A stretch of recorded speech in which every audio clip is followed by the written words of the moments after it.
ہندوتوا ہندو مت کی انتہا پسندانہ صورت۔ ہندوتوا یا ہندو قوم پرستی ہندو مت کی بگڑی ہوئی شکلیں ہیں، جس کا آغاز 1920 سے ہوا جب ونائک دامودر ساورکر نامی ایک پنڈت نے ہندوتوا کے لوازمات لکھے۔ اس نے ہندو مت اور ہندوتوا کے درمیان فرق کو واضح کیا اور ہندو مت کو ہندوتوا کا حصہ قرار دیا۔ 1925 میں بدنام زمانہ ہندو قوم پرست تنظیم راشٹریہ سیوک سنگھ قائم ہوئی، جس نے مسلمانوں کو اپنے بدترین دشمن کے روپ میں پیش کیا۔ ہندوتوا ایک الگ مذہب یا عقیدہ نہیں، بلکہ ہندوؤں کی ثقافتی شناخت اور انہیں سیاسی طور پر متحرک کرنے کا آلہ ہے۔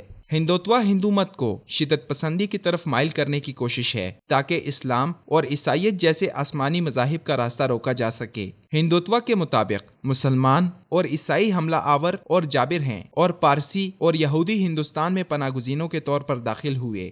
دنیا کی سب سے بڑی سیکولر ریاست ہونے کے دعوے دار ملک ہندوستان میں وشوا ہندو پریشد نامی شدت پسند اور مسلمان دشمن تنظیم کی ویب سائٹ پر درج ہے کہ ہندو مفاد ہمارا قومی مفاد ہے، جس کی ہر قیمت پر رکشا کرنی ہوگی۔ راشٹریہ سیوک سنگھ کی ویب سائٹ کے مطابق ہندو دھرم کی حفاظت کے ذریعے ہم تمام معاشرے کو مربوط کر کے عظمت کی چوٹی تک پہنچائیں گے۔ حالیہ دور میں ہندو دھرم کی حفاظت کو گاؤں رکشا اور بابری مسجد کی جگہ رام مندر کی تعمیر کا متبادل سمجھ لیا گیا ہے۔ ہندوتوا ایک معتدل مزاج عام ہندو کے لیے کسی کام کا نہیں، جبکہ شدت پسند اور تخریبی ذہن رکھنے والے ہندو ہی اس کی کامیابی کی ضمانت ہیں، جو کہ اقلیتوں کے خلاف کشیدگی پیدا کرنے کا کام تندہی سے کرتے ہیں۔ پچھلے 2 سالوں میں ہندوتوا کے پیروکار گاؤں پوجا کے خط میں زیادہ مبتلا ہو چکے ہیں۔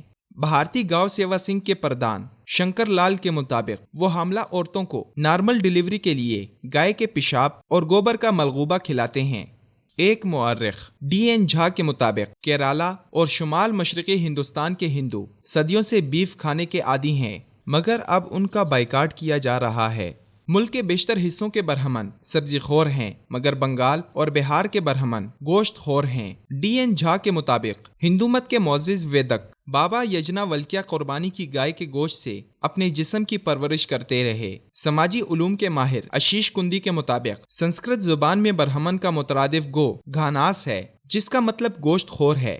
گائے کی قربانی پر بحث پچھلی صدی میں شروع ہونے کے بعد گائے کے تحفظ کی تحریک 1966 میں شروع ہوئی، جو غیر معمولی تشدد کی وجہ سے اپنے عروج پر تو پہنچی، مگر اس تحریک کو بھارت میں زیادہ جوشیلے کارکن نہ مل سکے، جس کے بعد ہندو قوم پرست رام کو ایک قومی علامت بنانے پر کام کرنے لگے، اور ایودھیا میں رام مندر بنانے کی تحریک 1988 میں دوبارہ منظم ہو گئی، جس کا نتیجہ 1992 میں بابری مسجد کے انہدام کی صورت میں نکلا، اور اب اتر پردیش کے نو منتخب چیف منسٹر یوگی آدتیہ ناتھ کے تقرر کے بعد مندر کی تعمیر کے جلد آغاز کے امکانات ہیں۔ ہندو مت کے 330 ملین دیوی دیوتا ہیں، لیکن ہندو مت کے مطابق ان میں سے کسی کا بھی یقین نہ کر کے بھی آپ ہندو رہ سکتے ہیں، مگر ہندوتوا سب کو ہندو بنانے اور ایسی تاریخ پڑھانے پر مصر ہے جو ہندو مت کی عظمت کے گن گاتی ہو۔ ہندوتوا آسان شکار تلاش کرتا ہے، اور پڑھے لکھے روشن دماغ ہندو کے بجائے شدت پسند گوار اور ان پڑھ ہندو ان کا آسان شکار ہیں،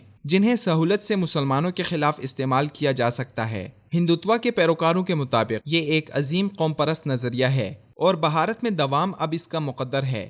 بھارت کا مستقبل مقرر کیا جا چکا ہے، اب یہ مسلمانوں پر منحصر ہے کہ وہ بھارت کے اس نئے قوم پرست نظریے کا حصہ کب بنے۔ مگر سوال یہ اٹھتا ہے کہ ان ہندوؤں کا کیا بنے گا جو ہندوتوا کو بھارتی شناخت سمجھنے یا دینے پر رضامند نہیں۔